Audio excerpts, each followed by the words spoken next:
नमस्कार, आप देख रहे हैं जनता टीवी और मैं आपके साथ तिशा। बुलेटिन की शुरुआत करेंगे खबरों के साथ और बता दें, मसूरी में पंडित दीनदयाल उपाध्याय की 108वीं जयंती धूमधाम के साथ मनाई गई। इस मौके पर मसूरी लंडौर बाजार स्थित पंडित दीनदयाल की मूर्ति के साथ पार्क को भी कैबिनेट मंत्री गणेश जोशी ने उस पार्क का लोकार्पण किया। तो वहीं इस मौके पर कैबिनेट मंत्री गणेश जोशी ने कहा कि लंडौर बाजार के निवासियों की काफी समय से पंडित दीनदयाल पार्क के निर्माण किए जाने की मांग थी, आखिरकार जिसको अब पूरा कर लिया गया है। देखिए, आज महान चिंतक, महान विचारक, अर्थशास्त्री, समाजशास्त्री, महान राजनीतिज्ञ दीनदयाल उपाध्याय जी की 108वीं जयंती है। इस अवसर पर हमने यहाँ पर आज एक दीनदयाल जी की मूर्ति का लोकार्पण, व पार्क का लोकार्पण यहाँ पर किया है। यहाँ पर आकर जो लोग आए उनको नमन करें, उनसे प्रेरणा लें कि उन्हीं की प्रेरणा से आज भारतीय जनता पार्टी सत्ता में है, क्योंकि समाज के अंतिम पीढ़ी के अंतिम व्यक्ति तक विकास की लहर पहुंचनी चाहिए।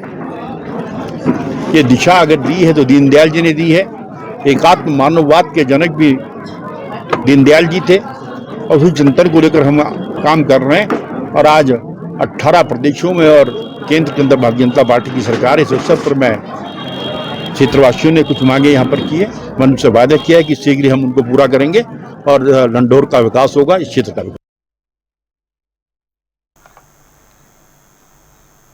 और श्रद्धालुओं के लिए आदि कैलाश की यात्रा अब आसान होने वाली है।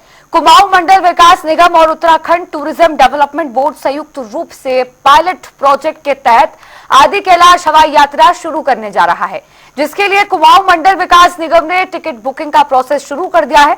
कुमाऊं मंडल विकास निगम के एमडी विनीत तोमर ने बताया है कि 1 अक्टूबर से आदि कैलाश यात्रा शुरू होगी, जिसकी सभी तैयारियां पूरी कर ली गई हैं।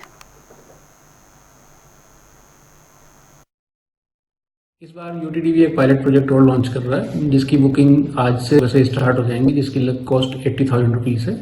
ये 5 दिन का टूर पैकेज रहेगा और इसमें ओल्ड डिपो लेक पास से माउंट कैलाश के दर्शन कराए जाएंगे।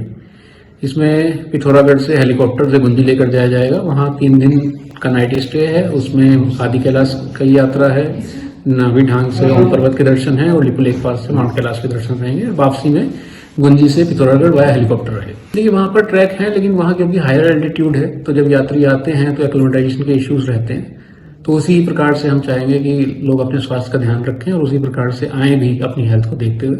हमने इसमें जो क्राइटेरिया रखा था वो 55 एज रखा था, लेकिन इसमें जब भी जाएंगे तो पिथौरागढ़ में भी मेडिकल चेकअप होगा, गुंजी में भी मेडिकल चेकअप होगा, उसी आधार पर उनको आगे जाने दिया जाएगा। और वहीं उत्तराखंड मदरसा बोर्ड अध्यक्ष मुफ्ती शमून कासमी ने कांग्रेस पर हमला बोला है। उन्होंने कहा कि कांग्रेस ने हमेशा से ही मुसलमानों को वोट बैंक बनाने का काम किया। इतना ही नहीं, कांग्रेस ने 60 सालों में वक्फ बोर्ड में अपने चहेतों को रखकर गरीब मुसलमान, तलाकशुदा महिलाएं, उनकी संपत्तियों को खुर्द बुर्द करने का भी काम किया है। लगभग 76 साल हो चुके हैं और इन 76 सालों में 60 साल लगभग एक बड़ी पार्टी कांग्रेस ने देश को चलाया। मैं आज ये कहने में मुझे कोई गुरेज नहीं है कि देश को उन्होंने सांप्रदायिक दंगों के अंदर झोंक दिया और विशेषकर एक समुदाय विशेष को, यानी मुस्लिम से, यानी माइनॉरिटी में मुस्लिम को वोट बैंक बनाने के लिए अपने मीडिएटरों के जरिए से जो उनकी एक बड़ी कीमती संपत्ति थी, जिसे हम वक्फ बोलते हैं, और वो वक्फ बोर्ड के नाम से उन्होंने इसे गठित किया और 60 सालों के अंदर अपने चहेतों को बोर्ड में रखा, चेयरमैन बनाया।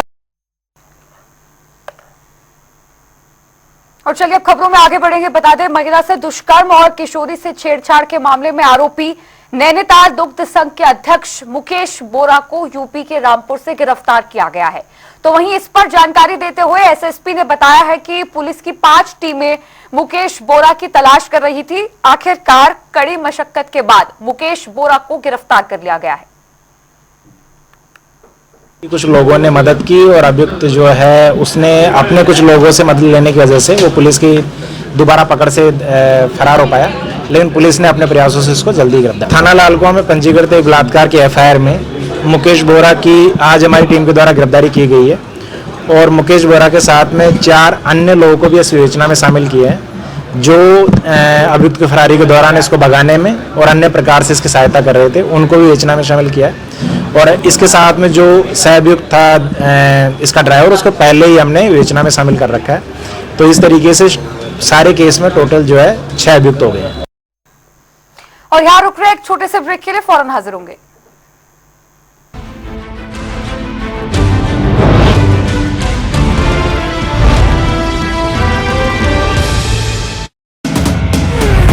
सभी महिलाओं को मिलेंगे लाडो लक्ष्मी योजना के तहत हर महीने 2100 रुपए नॉन स्टॉप।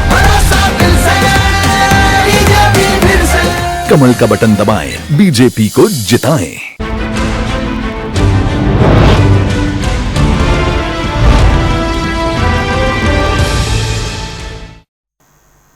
और ब्रेक के बाद एक बार फिर से आप सभी का स्वागत है। चलिए खबरों में आगे बढ़ेंगे। खबर देहरादून से, जहां उत्तराखंड सर्व समाज संघर्ष संगठन की ओर से संगोष्ठी का आयोजन किया गया, जिसमें पूना पाठ, संविधान और लोकतंत्र को लेकर चर्चा की गई।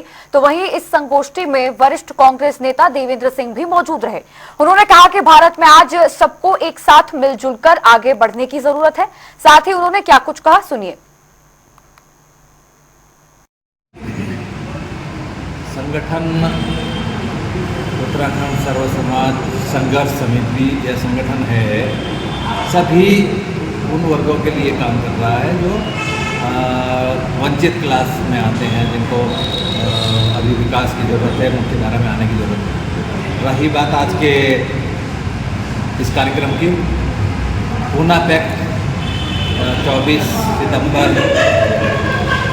पूना पैक्ट दिवस है। पूना पैक्ट पर ही चर्चा की गई, जिसमें आयोजकगणों की तरफ से भी और उत्तराखंड के शिक्षाविद, विशेषज्ञ और सामाजिक चिंतक शामिल हुए, जिसमें doctor Randhawa, doctor Paritosh Singh, doctor Pradeep Joshi और डॉक्टर राजेश पाल, संगठन की ओर से पूर्व डिस्ट्रिक्ट जज CL भारती जी, आप सभी ने अच्छे अच्छे विचार रखे। और आज की तारीख में जो समाज को दिशा देने की ज़रूरत है, जो संविधान बनने के बाद पूना पैक्ट की खामियां या अच्छाइयों के चलते चलते जो सफ़र रहा लगभग 100 साल का, इसमें जो कुछ भी अभी दिशा देने की ज़रूरत है, सत्ता पक्ष की तरफ से या किसी अन्य फोर्स की तरफ से किए जा रहे इस विकास को पीछे धकेलने के जो कार्यक्रम चल रहे हैं, उनमें नई दिशा देने की ज़रूरत है।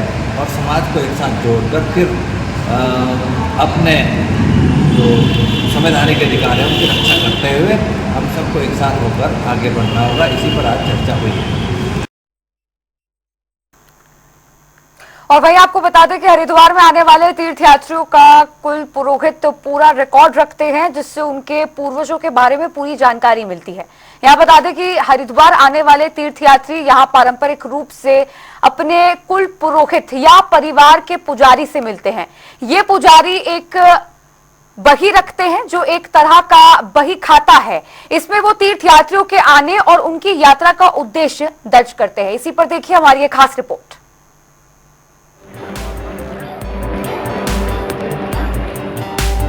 हरिद्वार आने वाले तीर्थयात्री यहाँ पारंपरिक रूप से अपने कुल पुरोहित या परिवार के पुजारी से मिलते हैं।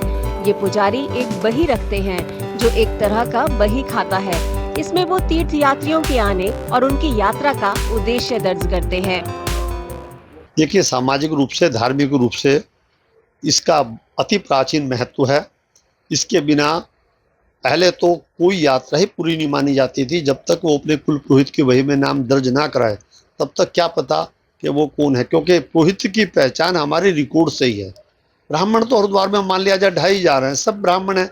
किसी से भी आप पूजा करा सकते हैं, किसी को भी नमन कर सकते हैं, किसी का भी सम्मान कर सकते हैं, किंतु आपके बुजुर्ग कहाँ आए, आपका इतिहास कहाँ है, ये सिर्फ और सिर्फ आपका कुल पुरोहित ही बता सकता है। कुल पुरोहितों के इन बही खातों में तीर्थयात्रियों के पूर्वजों के नाम लिखे होते हैं, जो यहाँ अक्सर पूजा पाठ या दर्शन करने आते हैं। बही जितनी भी ये बहियात हैं, ये तीर्थ पुरोहित और तीर्थ यात्री के बीच की जो कड़ी है वो ये बही है। इसी बही के द्वारा ही तीर्थ और तीर्थ यात्री का, तीर्थ पुरोहित का संबंध पता चलता है कि कौन किसका तीर्थ पुरोहित है और कौन किसका जजमान है। ये परंपरा तो सब भगवान राम के समय से ही चलती आ रही। 16वीं शताब्दी से कागज का इतिहास है, जब से ही हमारे पास रिकॉर्ड है, और इस रिकॉर्ड प्रणाली के अनुसार ही यह सब कुछ यहाँ परंपरा चलती है। तीर्थ में आने के बाद तीर्थ यात्री सबसे पहले अपने पुरोहित को इसीलिए ढूंढता है क्योंकि तीर्थ में तीर्थ पुरोहित के अलावा उसका यहाँ पर कोई भी अपना नहीं होता है। कुल पुरोहितों से मिली जानकारी हरिद्वार आने वाले तीर्थयात्रियों के लिए काफी उपयोगी होती है। इससे उन्हें अपने पारिवारिक इतिहास के बारे में जानकारी मिलती है। यही वजह है कि यहाँ अक्सर तीर्थयात्रियों का जमावड़ा लगा रहता है। हम जब यहाँ आते तो हमारे जो है पहले तो पुरोहित ढूंढते हैं। हमारे यानी हम बिहार से हैं तो मैंने पुरोहित को ढूंढते हैं। ढूंढने के बाद हम पता चल जाता है कि हमारे बिहार से हैं। हमारी सारी डिटेल इनके पास होती है, हमारे पूर्वजों की, दादा परदादा, पूरा बैकअप होता है इनके पास, जिससे हमें अपनापन लगता है। फिर हम ये हमारे जो विधि व्यवहार है जैसे उस तरह से पूजा पाठ सारा संपन्न करा देते हैं। क्रियाक्रम जो भी है अच्छे से कराते हैं। ये कुल पुरोहित और उनके अभिलेख काफी अहमियत रखते हैं। वो इसके जरिए किसी भी शख्स के पूर्वजों का पता लगाने में मदद करते हैं, जिससे ये जानकारी आने वाली पीढ़ी को भी मिलती रहे।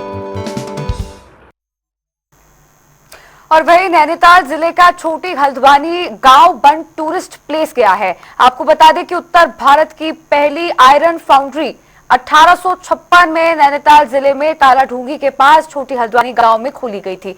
ये फाउंड्री अब पर्यटकों के लिए भी बहुत खास बन गई है। इस इलाके में काली चट्टानों की खोज के बाद अंग्रेजों ने इस फाउंड्री को बनवाया था। यहां से आयरन निकाला जाता था। आसपास के जंगलों को बर्बादी की वजह से इसे 1876 में बंद कर दिया गया था। इसी पर देखिए रिपोर्ट।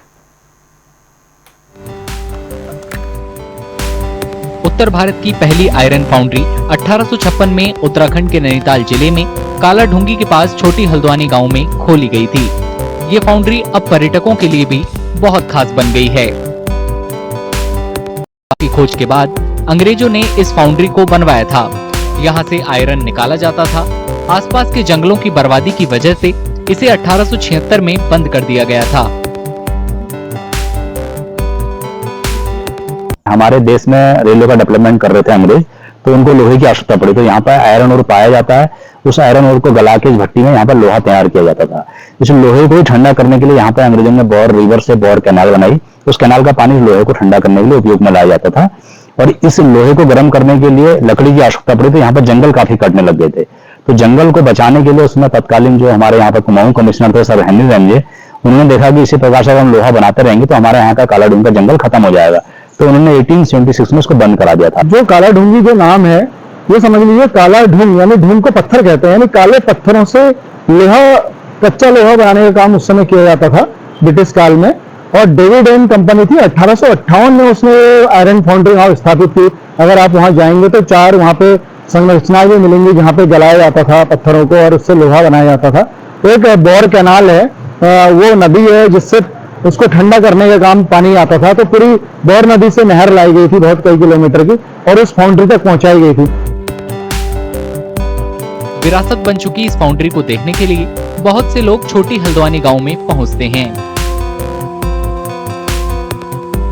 आज मैं अपनी फैमिली के साथ यहाँ पे आयरन फाउंड्री देखने आया था कालाढूंगी पे। तो काफी अच्छा लगा यहाँ पे देख के कि यहाँ पे लोहा कैसे बनता है। हमें सीखने को मिला कि कैसे यहाँ पे लोहा बनता है। और उससे पहले हमने सुनने में आया था, हमने पता करा तो उन्होंने कहा कि यहाँ पे पेड़ वेड़ कटते तो इस वजह से आयरन फाउंड्री बंद हो गई थी। तो इसलिए काफी नई चीज आज एक हमने देखी। उत्तर भारत की पहली आयरन फाउंड्री यहाँ पे है, जिसे देख के हमें काफी अच्छा लगा। और हम चाहते भी हैं सरकार से कि इसमें कुछ काम वाम कराया जाए और इसे आगे बढ़ाया जाए। और ज्यादा पर्यटकों को आकर्षित करने के लिए उत्तराखंड पर्यटन विभाग इस इलाके का विकास के साथ साथ सौंदर्यीकरण भी कर रहा है।